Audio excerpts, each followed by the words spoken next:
Hello दोस्त, नमस्ते, प्रणाम। मैं हूँ आपकी वंदना और स्वागत करती हूँ परी सिंह 55 के चैनल पे। आप सभी का स्वागत है। आप लोग से रिक्वेस्ट है कि दीदी के चैनल को ज़्यादा से ज़्यादा सपोर्ट करिए, अपना प्यार दुलार दीजिए।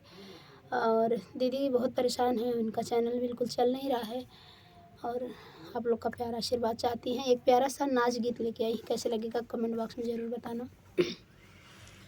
रजा साल कर जवा तोहार बतिया, रजा साल कर जवा तोहार बतिया।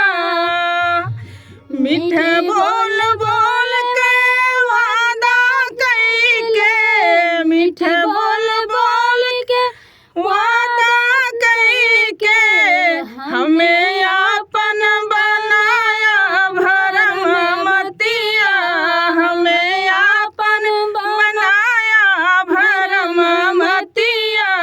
रजा साल कर जवा तोहार बतिया, रजा साल कर जवा तोहार बतिया। तू तो कहा हम जन्म के साथी, तू तो कहा हम जन्म के साथी। टूटा सारा भरोसा किया घतिया, टूटा सारा भरोसा किया घतिया।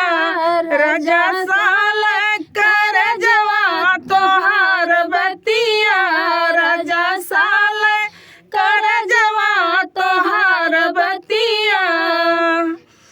राजा तब तो कहा तो है रानी बनऊबे, तब तो कहा तो है रानी बनऊबे। नौकरानी बनाया बीतल रतिया, नौकरानी बनाया बीतल रतिया। रजा साल कर जवा तोहार बतिया, रजा साल कर जवा तोहार बतिया। तो फ्रेंड, गीत कैसा लगा कमेंट में बताना और दीदी के चैनल को ज़्यादा से ज़्यादा सपोर्ट करना, अपना प्यार दुलार देना। आप लोग से हाथ जोड़ के रिक्वेस्ट है कि इनका भी बहुत परेशान है, व्यू नहीं जा रहा है, एक दो चैनल ख़राब भी हो गया है। बस आप सबका आशीर्वाद चाहती हैं।